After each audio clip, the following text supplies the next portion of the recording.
All right, everybody, welcome back to the Hushlife Podcast. This week, you may notice if you're watching, I have the kill stash on, and I'm sitting across from my boy Eric Chesser, and we are in his shop once again, here to bring you some entertainment, hopefully.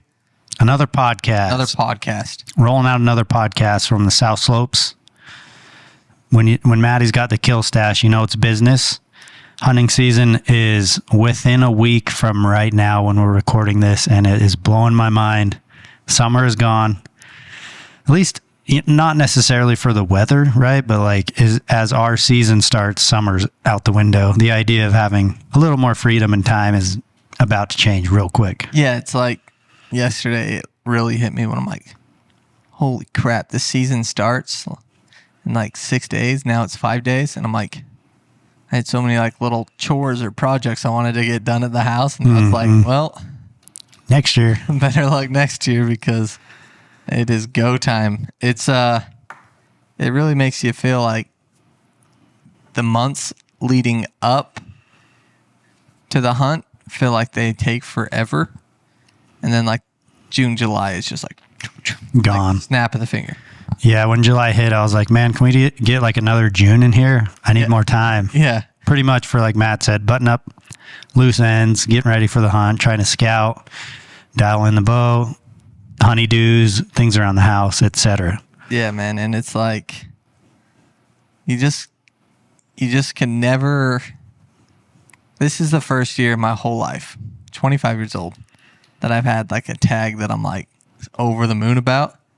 It's just like, man, like you just almost, I could totally see how people just like return tags or give back tags because they're just like, oh, just this isn't right or this isn't right. Or like, I just don't feel like I scouted enough or I don't feel like super prepared. And it's just like, I could see how people get, what do they call it? Like perfection paralysis or whatever it is, where they just feel like they almost get paralyzed if everything's not perfect. Yeah. I could see that for sure.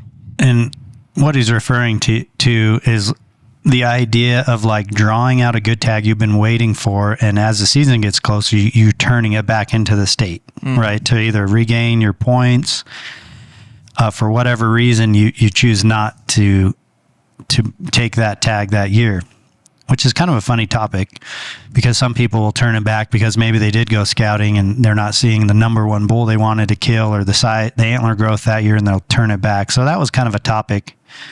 Certain states have been changing their regulations considering the idea of turning back a tag. Yeah, because it really affects like point creep and things like of that nature, because people can really just sit at max points year after year after year, and it's like it just is almost raising the max points pool, if that makes sense, because those guys aren't getting out of there. It just is dragging. I don't know. Yeah, kind of off topic, but let's so Matt alluded to it. He's got a tag that he's really looking forward to. So we had a harsh winter. Yes. And that did a number on our elk and mainly our mule deer in northern Utah, which is where Matt's tag is for. So this wasn't planned. No, we don't have an idea of exactly where this podcast is going. But Matt, if you had to, or if you had the option to move the tag to a different year, would you do it?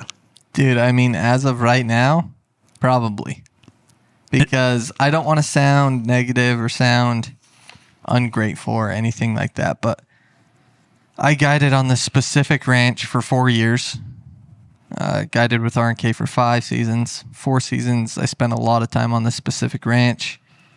And every single summer for 4 years, I spent time scouting up there. Mm-hmm. And every single summer, I found a special deer or two, like 1 or 2 bucks over that 190, 195 mark every year.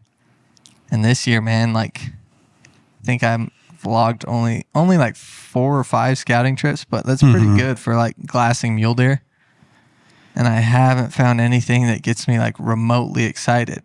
And it's, I mean, anything can happen. I could get up there and find the biggest buck of my life the day before the hunt or on day 4 or 5 and be stoked. But between just the winter kill that we had, and I think there's a lot to be said. I've talked to some friends in Wyoming on Unit G and Unit H, kind of their better units, that they have footage of bucks that last year were 200 inches and this year are maybe 170, 175.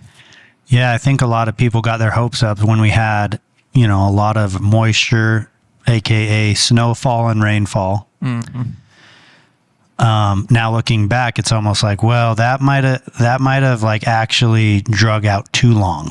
Yeah, right. The green up was not there when they were starting to grow antlers. Yep, and they weren't in. A lot of these animals weren't in peak health conditions when the antler growth should start. Yep. So it's like, hey, a lot of people are like, oh, we got all this moisture, but it might have been a little too late. The winter drug out way too long. Yep.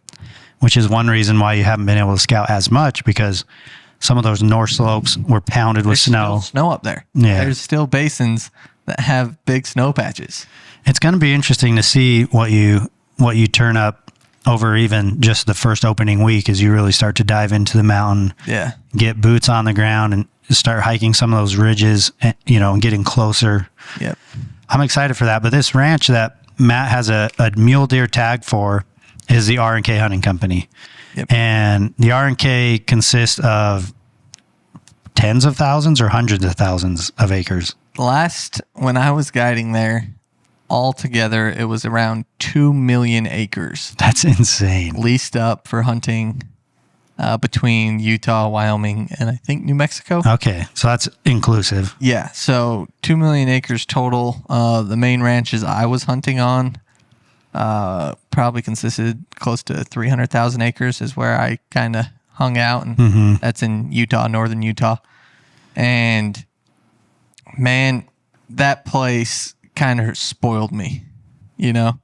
I really feel like I got to experience like 10 lifetimes of hunting experience in those 5 years. In those 5 years. Yeah. Or even more. Yeah. It's just like, people probably think I exaggerate when I talk about these stories or have talked about it in the past, but there were legitimate times in September and October where we were packing an elk a day off the mountain.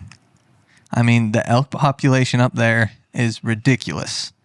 The rut up there is ridiculous. Like, it's hard to even comprehend some of the days I had up there.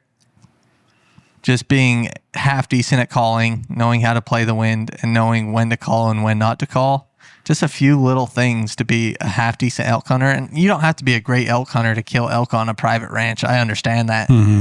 But to really kind of just up the encounters you had, there was several times, dude, where I'd have clients like been to 3 or 4 ranches, or outfitters, never seen an elk or never been in a shot opportunity.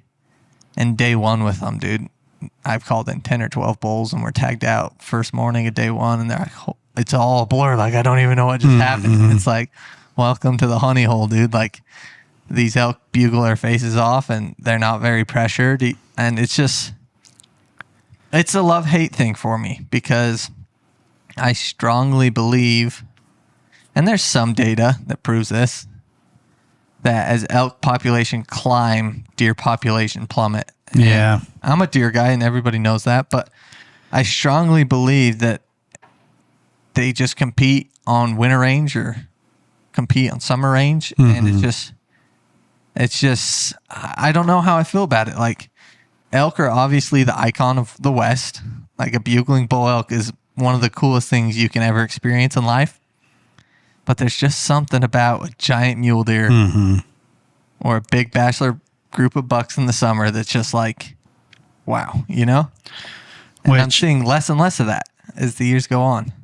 Yeah, and like you said, with the elk and all the close encounters you had on the RK, you got spoiled. But same goes with the quality of the mule deer you've been able to see in a short time frame. Yeah. And, northern Utah is not so much recognized for giant deer like it is southern Utah. It's just known, the Paunsaugunt and the Henrys, even Pine Valley as a general season unit. It's pretty known and talked about for like giant bucks. Yeah. Those who know northern Utah understand that there's some giants up there too, but it's not really like talked about. You know, you don't really, a lot of the stuff, even that you guys harvested up there, kind of stays under the radar to some degree, don't you think? Yeah, and I think a lot of stuff gets discounted because it's private property or on a ranch or whatever. But I mean, there's some like bona fide studs that get killed up there. I mean, we killed 211 buck, 212 buck, like heavy 208, typical. I mean, like giant mule deer, and it's just like high country, like pine trees, aspens, like lakes. Like it is when you close your eyes and imagine. Like this is why this tag is my dream tag. Everybody, like the guys ask me, like, Matt, if you could pick any tag in the whole world, like what would it be? And it's like archery mule deer on R&K. Like I know there's units with way bigger deer, and I know southern Utah and Arizona and Nevada this year, giant deer. Yeah. I just on Instagram. They got the right amount of moisture at the right time. They did. And it's just different this year up in the high country. I like my buddy Braden, you guys might know Braden, like me and him have hunted a certain unit in Utah for years and years, and we always find good deer. This year he's like found a 2-point. Like it's just different, you know? Yeah, that winter definitely had a big impact, and it's going to take years to kind of recover and bring it back to like where it was probably. Yep. But this, you know, like the word ranch, isn't it so funny? Like I'm public land hunter for the most part.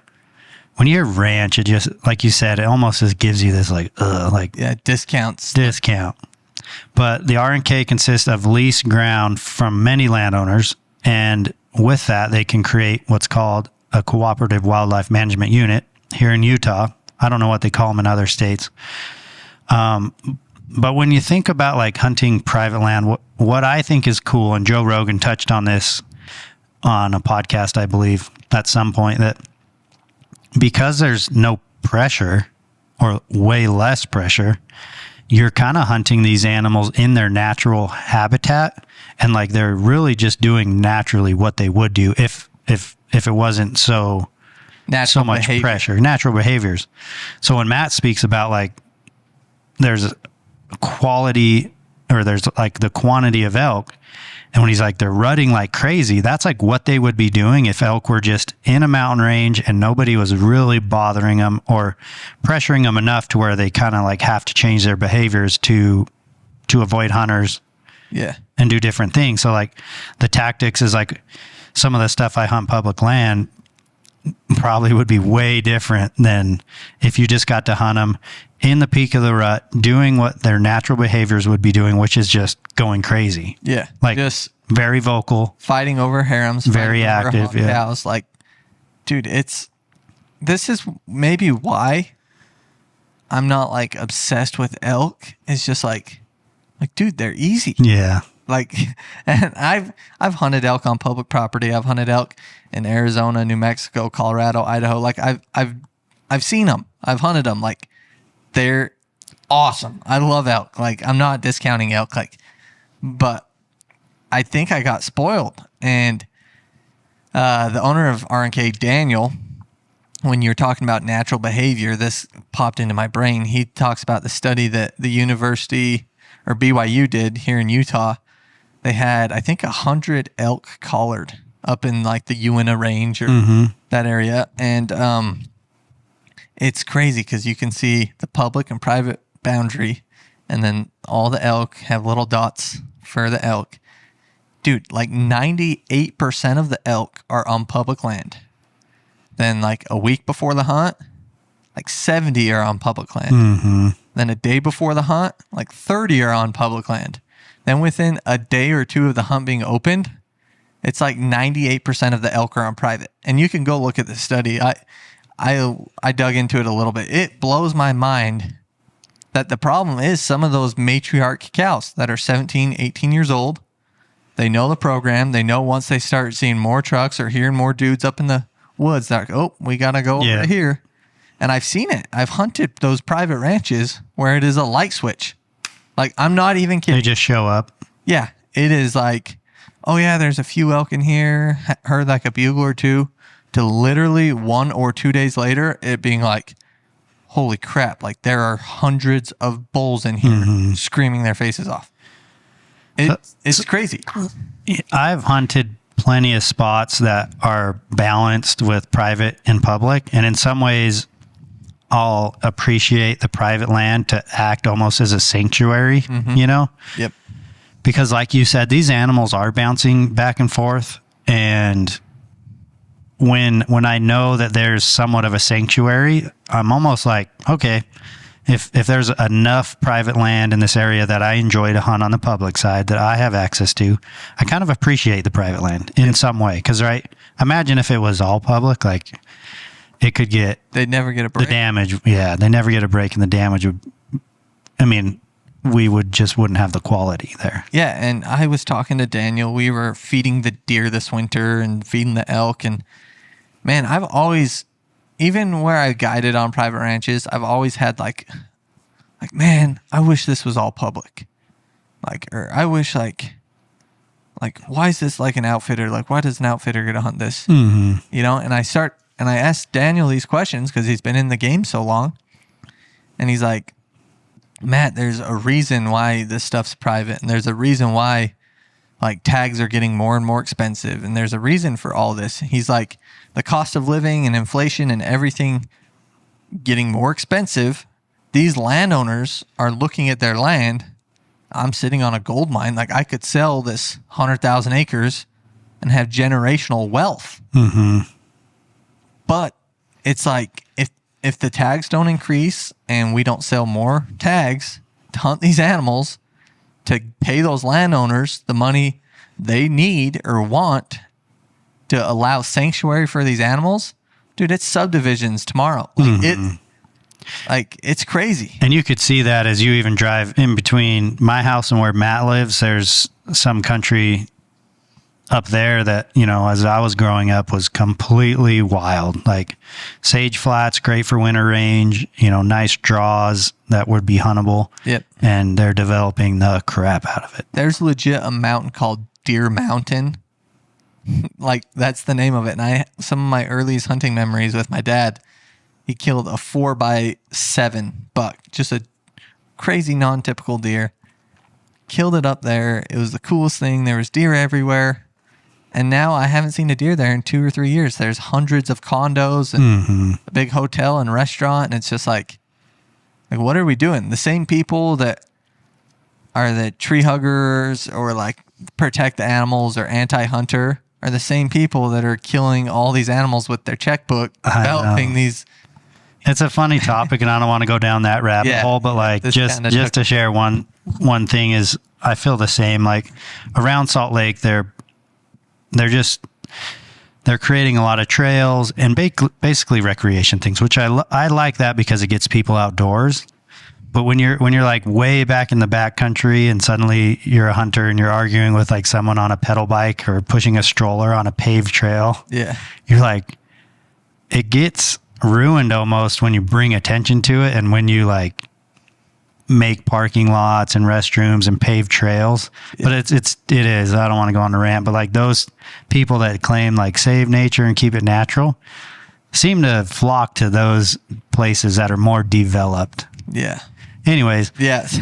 we won't go too deep on that, but guys, we wanted to talk about the R&K today and explain a little bit about Matt's history there as a guide and share some of his knowledge with you on these ranches, because we're actually giving away an elk hunt on the R&K this fall. Prime time. First week of October, you're going to hear a lot of bugles. You're going to have 100% shot opportunity. I am so confident telling you that because this place is wild. Like you will 100% have an opportunity to kill an elk. Yeah, I personally haven't seen it in those months. We did a couple giveaways in the past. So for those of you who may not know this, our brand Hush has got a giant website full of apparel, game bags, decals, drinkware, elk calls, arrow wraps and veins. Yeah, all kinds of cool stuff, in my opinion. Really, really cool stuff. And I'm proud of what we built with the store and the brand, because it's not necessarily items like people need, right? Like, oh, we're dying for a shirt or a hat, but people seem to support us because it's a brand they want to wear and they're proud to wear it. So I love what we've built with like a lifestyle brand of Hush. We have adopted like the giveaway platform, and that really came out of necessity because so many people would ask like, hey, I want a chance to go on a hunt with you guys, right? So as we started learning about this giveaway platform, we started to include these experience hunts where people could shop the website for a chance to win. For example, for this one, we're calling it the Ultimate R&K Elk Hunt Giveaway. It is active on our website and our mobile app. So now through September 5th, when you shop our website, no matter what product or item it is that you purchase, every dollar you spend is an automatic entry to win the hunt. So for those, someone might come to the website and just need some game bags. They need them anyways. Yep. But they're also included and entered in to win this hunt. So we're giving you guys a chance to come hunt with us. Our whole team will be there. Matt and Logan, Casey, B-Mac, and myself. And we're going elk hunting at the R&K the first week of October. Like Matt said, the rut should be going. It should be popping. It should be insane. Yeah, I remember the very first time I got to really hang out with Casey, B-Mac, and Logan. Like I fanboyed, went to all the Hushlife.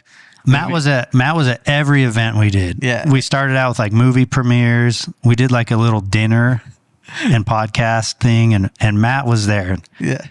That's how we kind of met you first. Yeah. Yeah, and I was guiding for R&K at the time, and I was running R&K social platforms and some of their little like marketing type of strategies, and I was like, you guys need to come hunt with us. Like, we need more Instagram followers, and you guys could come get some sick elk content, you know? And they're like, oh, yeah, like, we don't really need to come hunt a private ranch. And then I remember being like, oh, okay, like, whatever, you know? Yeah. I just want to hang out with you guys type of thing. And then I got a message from Casey, like, dude, like, my son drew a youth elk hunt, and it's up in that neck of the woods. And I'm like, dude, we have a ranch that you could come hunt elk on with that tag.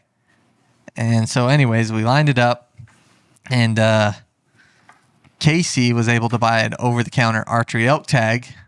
They came up one day early, and I was like, well, buy this tag. It's like $50 over the counter, and we can go try and kill a bull tonight, you know? So Casey bought a tag, and we hunted in the morning, and we called in like 2 bulls, super close calls, like got a bunch of bulls screaming like in rifle range, but it was archery. And we finally just decided like, yeah, let's not go bump those elk. Let's save them for the morning for gauge, you know? Anyways, long story short, we hunted for like 2 days, I think. But that first day, I hiked them up this ridge and we sat on this knob. And I mean, you can just see elk across the whole mountainside. And they were like 500, 600 yards. And we didn't want a long shot for Gage, you know. He was 12 at the time, 13. This is his first elk hunt. First elk hunt. So we're like, okay, like, let's just see what those elk do. Let's try and call them in. And we sat in this same spot, dude, on the sagebrush saddle. And the amount of elk we heard bugle and moved around, and we called in like 3 or 4 smaller bulls just stationary, was ridiculous. Like, Gage was talking about it the other day on Instagram, to where when he went back to camp that night and closed his eyes, his ears were just ringing and it sounded like elk bugling. Funny. Because it was just like nonstop. And I remember us like making the decision, like all these elk were in this quaky bench, and any person would be like, oh, dude, like just sneak down there and call a little bit and shoot one of them. We're like, oh, we got cameras and like there's 5 of us and we don't want a rush shot or like a shot where the elk's walking through the quakies. Like, let's hunt them up here in this sage stuff. So long story short, fast forward the next evening, same kind of thing. We get on the bulls. They're screaming. We get a couple shot opportunities. They're moving. Just everything was kind of felt rushed, and we knew of a couple big bulls and a couple canyons. Last night, we ran up this ridge, and it's steep. I mean, it's high country stuff. And I remember Casey just being like, what are we even doing, dude? Like, it's almost dark, and like, there's elk back there. Like, why are we hiking up to here? And I just knew these quaky patches at the top of this basin that those elk would kind of feed out of. And I I was kind of leading the pack, and I came over this ridge, and I could just see this big bull screaming with his cows like 150 yards, 200 yards in front of me. I'm just like, holy crap.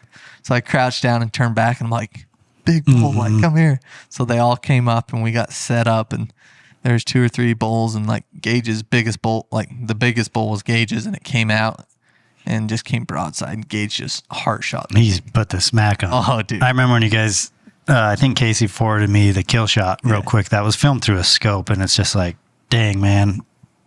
He couldn't have made a better shot. No, and that's what I told Gage. I'm like, dude, that shot was someone, you could not walk up to the elk and like point at a better spot for that bullet to hit. Mm-hmm. The bull went over the ridge and died in like 30 yards, and it was an epic experience, man. I just remember we're cutting up the bull, and there's bulls bugling and bulls on the skyline, and just literally like paradise. Yeah. And this place, guys, like, I don't want to pimp it out or like overpromise or anything, but it's literally a place where, and I don't want to sound arrogant or anything, but I probably have guided close to 100 elk hunts, and 100 of those clients shot an elk. Mm-hmm. So crazy success on the whole unit. Opportunity, 100% opportunity. 100% opportunity.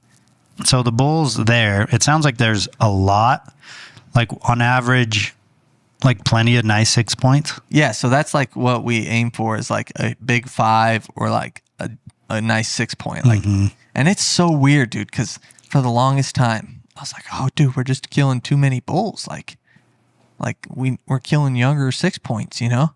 And then we're getting some of these bulls aged at like 7, 8, 9 years old, and they're 290 inches, 300 inches. But it's like I almost think it's like a subspecies of elk. Really? And I know that sounds silly, but like living in the steep, crazy terrain, and they're just so vocal and just different than any elk I've ever hunted. I'm like, dude, these things are just wild. And like, I remember the biggest bull we've killed on the ranch, I think, was like 365 or 370. That's big. It's a big bull. And Travis, one of the head guides, I remember I was back in my room asleep. They have these little dorm rooms for the guides, you know? Mm-hmm. And he was always like super cool, and like he'd kill elk with his clients and just take it down a skinning rack and do it all by himself. And just like, I remember I'm asleep in my room, and you're on that guide grind where you go to bed late, wake up super early, and just every day, you know? And I'm sleeping there, and I hear like boom, boom, boom, boom. And I'm like, what the heck? And boom, boom, boom. And I can hear his voice. He's like, Matt. And I'm like, oh crap, something's wrong, or I'm in trouble. Like, what the heck, you know? So I like run and open the door in my underwear. I'm like, what's up, dude? And he's like, you gotta come see this. And I've never seen him with like that big of a smile or that excited. He's like an even killed dude. And he's like, you gotta come see this thing. And I mean, it's like midnight. So me and my buddies that I guide with, we go stumbling out there, and he's got this bull in the side-by-side, dude. And just like, giant bull, and we're like, what the heck? Where did you find that? Where did you get that? You know? And he's like, oh, this basin, and like, he had a client that had never elk hunted ever. No way. From like New York, it was first day. They're just chasing all these bugles. There's this bull that sounded like a donkey. They get down in there, and Travis recalls this bull could like hardly walk. He's like, I thought it was the strangest thing. He's like, just all 4 legs were like limping, you know? Killed the bull, and he's like, it didn't have like its hocks on its hind legs were like just like shot.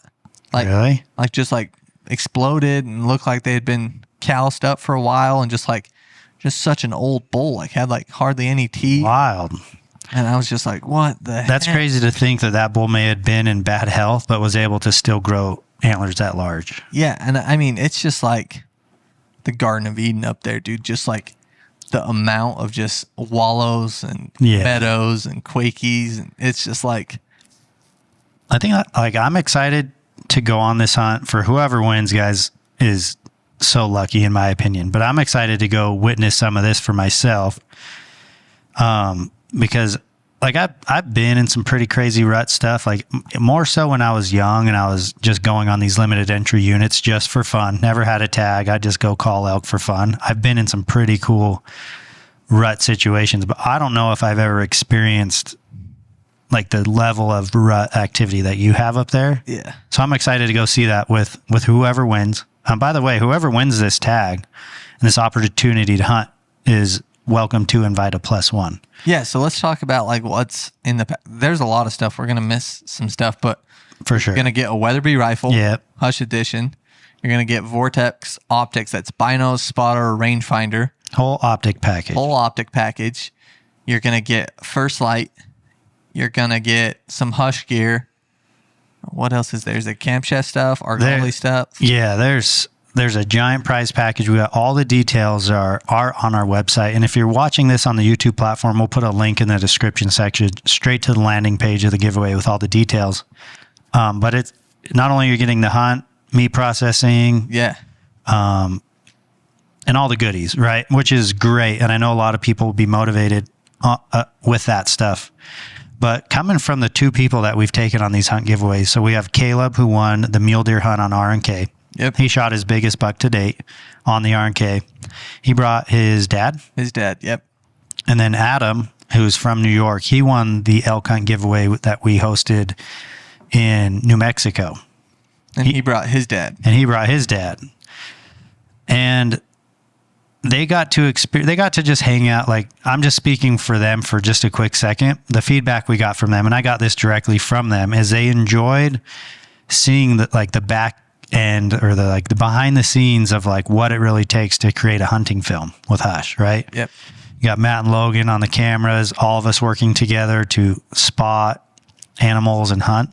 But they both gave me feedback that they just loved hanging out with us and kind of seeing the behind the scenes of Hush and what it takes to make a video. So that's included.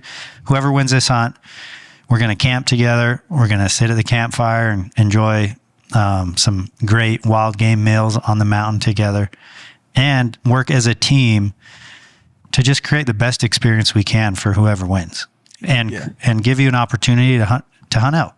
And I'd say that's the best part about this giveaway, being on R&K. Anybody of any physical condition or age will have an experience of a lifetime. I've personally guided people that have been paralyzed, people that are old, like 80 plus, people that are super overweight, and we've all killed elk. We've all got bugles. We've all called elk in. I think that's the most unique part about R&K. Being able to customize the experience for whoever's, whatever it takes for that person. If you want to sit a blind, we got that. If you want to glass and go beast mode and hike into stuff that hasn't been hunted all year, we got that. Yeah. If you want to just hear as many bugles and call in as many elk as you want, we got that. Like, it's the coolest.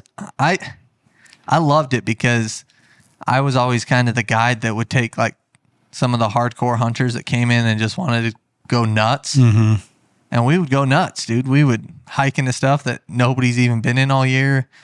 I mean, we'd killed stuff people never even knew about. And it's just like, it's the coolest atmosphere because unlike other outfitters or other guiding companies, R&K is like truly like a teamwork. Like I'd kill out with a client and I'd go help the next guy. Yeah. And I'd go help the next guy. And every client in the camp would leave with an animal or with a shot opportunity or like shot an animal, So it's like, I've been in camps before where it's like, oh dude, like I'm not telling Joey over there where that big bull is. Like I have a client coming in next week, Mm-hmm. And it's just like, it's more of a feast mentality there. It's not like a famine mentality, and everybody's super legit. The team of guides there has been there. For a while. They run a smooth operation. Once you see it, and because like I said, I joined on the deer hunt last year. Once you see it in progress, you're like, yeah, there's no wonder why this is just a great business platform and why clients return so much. Yeah, it's like an 85% return, right?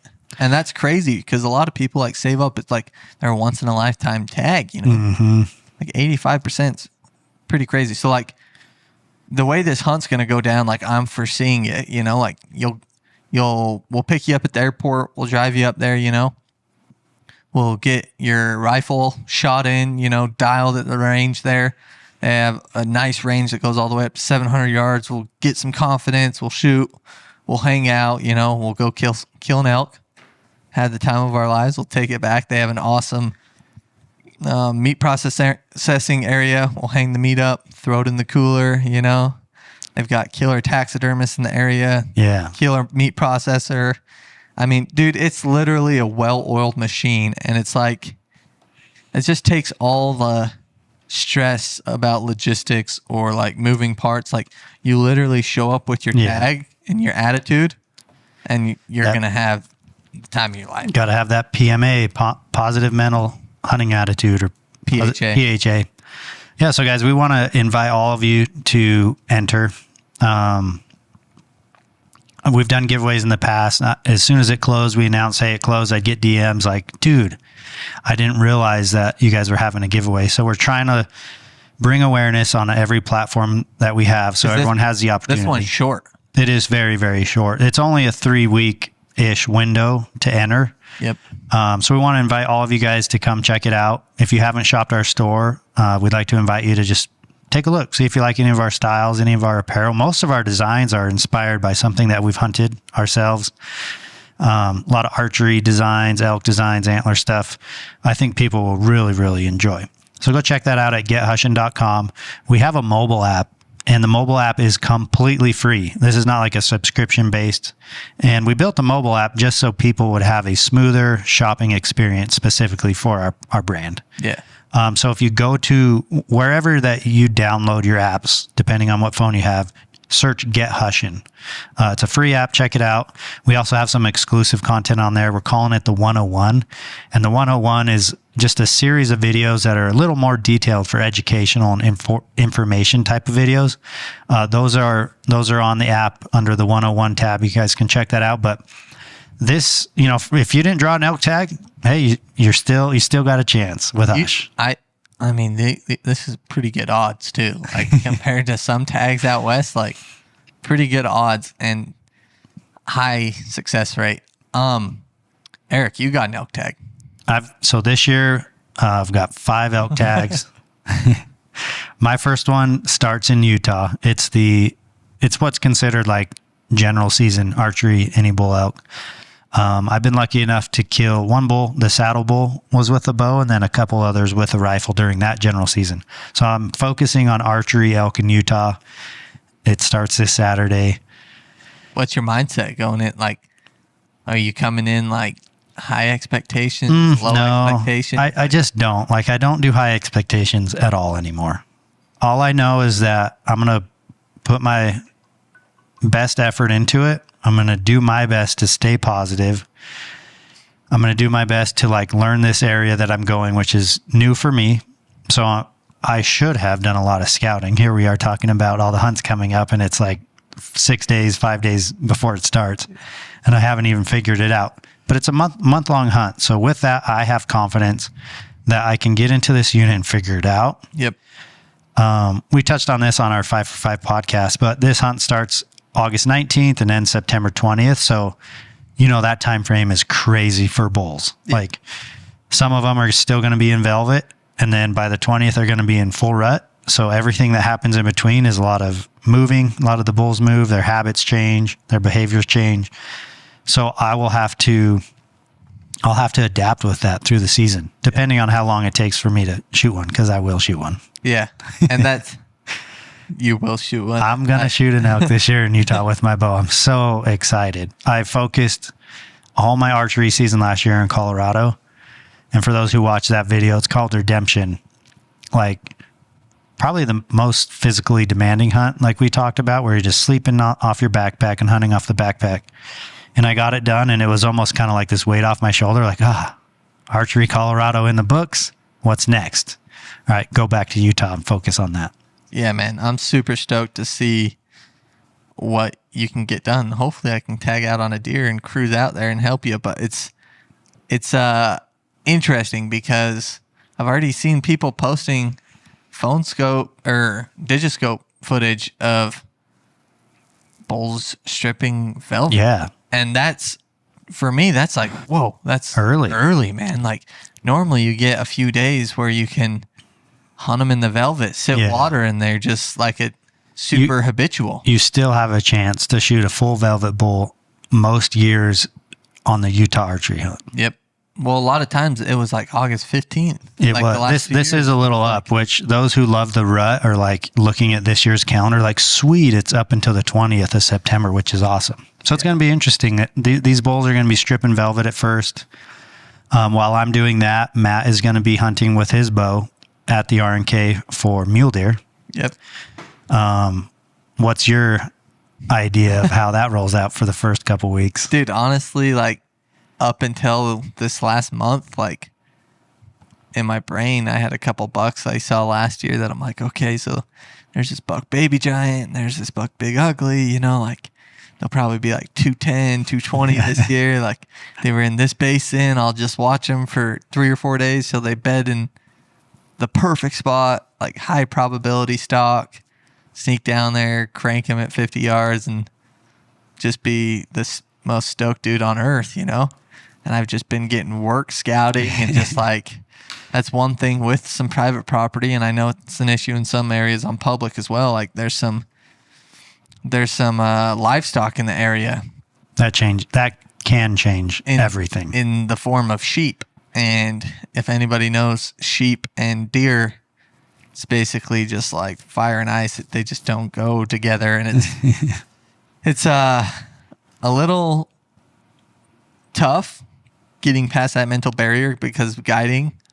I would just notice just the hunt quality kind of take a dive once those sheep came in, but you just had to find the areas where the deer had moved to, and hopefully it was still on property you could hunt, and hopefully you had enough time to kind of like figure it out, you know? So it'll be interesting, man. My expectations have definitely shifted a little bit from the deer size I've seen. I've seen a lot of deer, which is blowing my mind because I'm like, I feel like I was going to see less deer, but bigger bucks.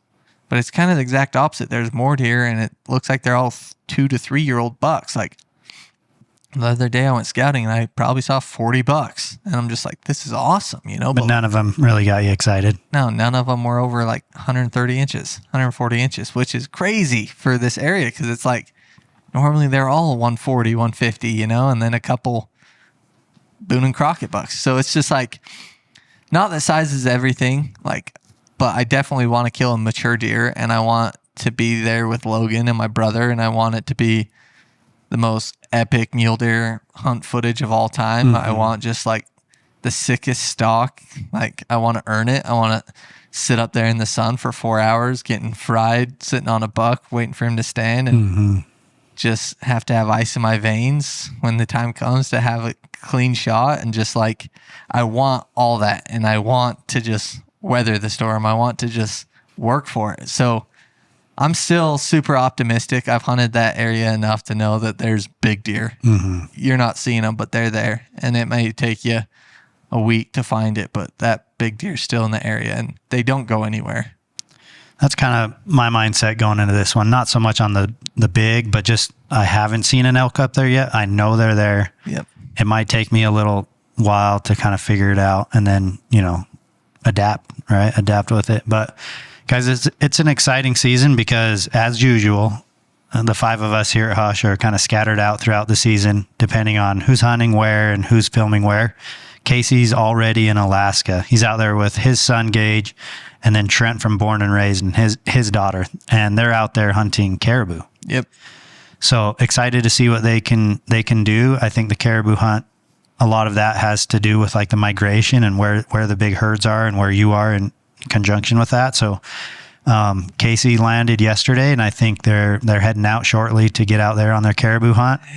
So caribou hunts, high country mule deer hunts with a bow, early season and rut elk hunts with a bow, all the way to the late season rifle hunts. Guys, we have everything mapped out this fall to produce some killer videos, especially with the help of Matt and Logan behind the editing bay.